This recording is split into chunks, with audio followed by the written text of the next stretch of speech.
Il est là, il est arrivé et avec lui débute cette grande saga absolute. La page absolute s'ouvre chez Urban Comics. Voici le DC Absolute Collector 2025. Ce floppy, ce soft cover, appelez-le comme vous voulez, qui présente les trois premiers numéros, les trois numéros 1, je devrais dire, de Absolute Batman, de Absolute Wonder Woman et de Absolute Superman dans une édition collector limitée, tirage unique et édité à destination des comic shops de France, c'est-à-dire les membres du Comic Shop Assemble, c'est-à-dire le regroupement d'une dizaine de boutiques, dont Astro City ou Comic Zone à Lyon, qui se sont unis pour pouvoir proposer des exclusivités, des variantes cover, des éditions collector. Ils le font avec Ultimate Universe par exemple, ils le font avec Judge Dredd également, je ne sais pas si vous avez vu passer la couverture de Judge Dredd, et là c'est carrément un comics spécial qui n'est vendu que chez eux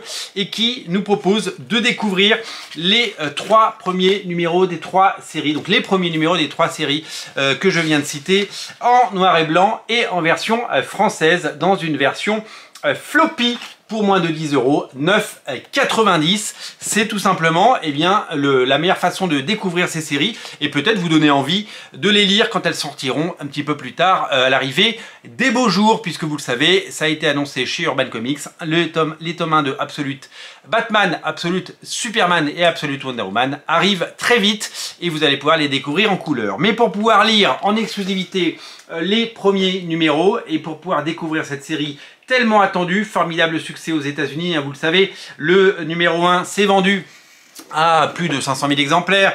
L'intégralité des 5 premiers numéros, ça s'est vendu à 2,5 millions d'exemplaires aux États-Unis.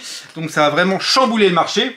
En France, on a droit à ce preview, sorte de Ashcan, hein. C'est une tradition aux États-Unis d'avoir les numéros 1 qui sortent, souvent en petit format d'ailleurs, en ce qu'on appelle des Ashcan, qui sont souvent vendus ou distribués pendant les conventions comme le San Diego Comic Con. C'est une tentative qui permet à ces boutiques d'avoir ce produit en exclusivité et à vous, lecteurs, de pouvoir lire et découvrir ces séries. Alors, ce qui est génial, et que je voulais en parler, c'est que ce sont une dizaine de comic shops en France qui ont ce bouquin. Vous ne le trouverez pas à la Fnac, vous ne le trouverez pas chez Cultura, vous ne le trouverez pas dans les magasins Leclerc et vous ne le trouverez surtout pas sur Amazon. Le but, c'est de soutenir les libraires indépendants. Pourquoi? D'abord parce qu'ils ont besoin d'être soutenus, parce que ce sont des passionnés, parce que ce sont des gens qui s'investissent toute l'année dans la promotion et dans les ventes, et c'est surtout là que naissent les tendances, puisque il n'y en a pas énormément des boutiques, hein. Il y en a une grosse dizaine évidemment en France, des boutiques qui ne font que du comics.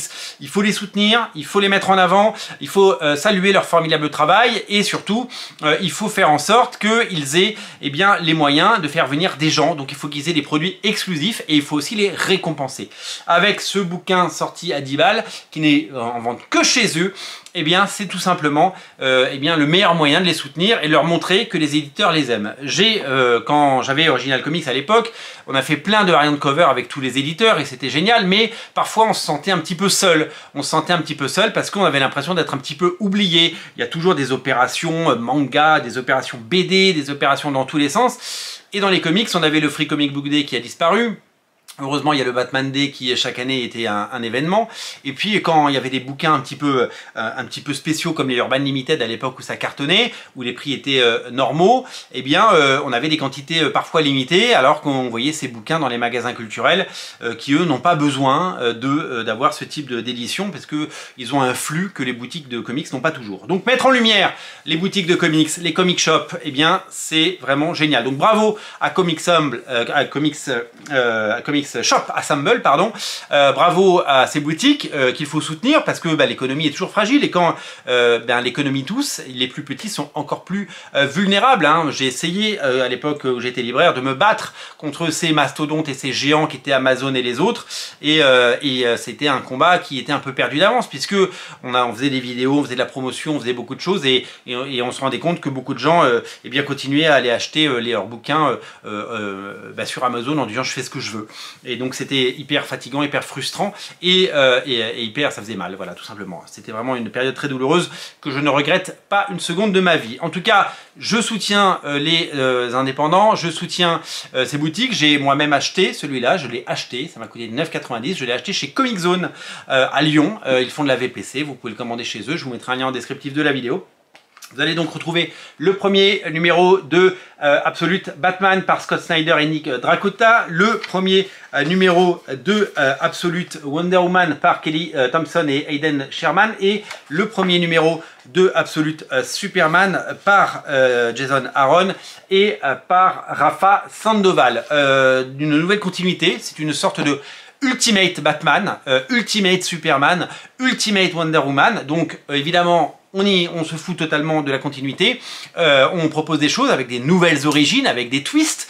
Je peux vous dire que par exemple, Superman n'a pas atterri bébé dans le Kansas, il est arrivé, il était déjà grand, il a été élevé par ses parents sur Krypton, donc c'est pas la même personnalité, c'est pas la même personne. Ses parents ne sont pas des éminents scientifiques, ce sont des ouvriers.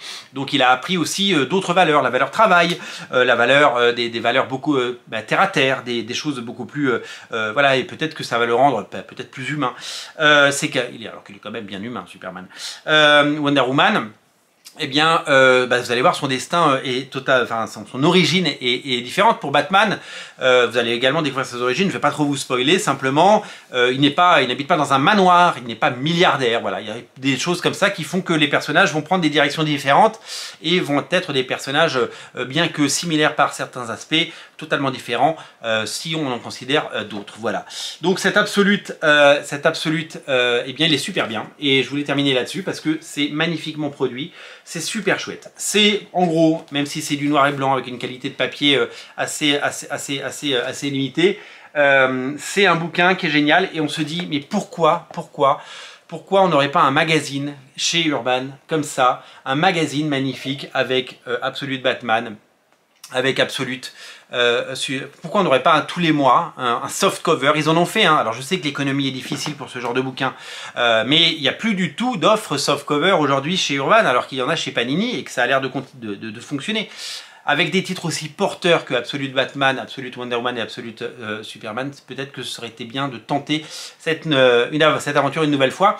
Vraiment, quand je vois ça, je me dis, j'aimerais bien que ça sorte tous les mois. Voilà, pour 10 balles, je trouverais ça vraiment, vraiment fabuleux. Alors là, c'était une opération sans risque, hein, puisque les libraires se sont engagés sur des quantités et que les retours ne sont pas possibles.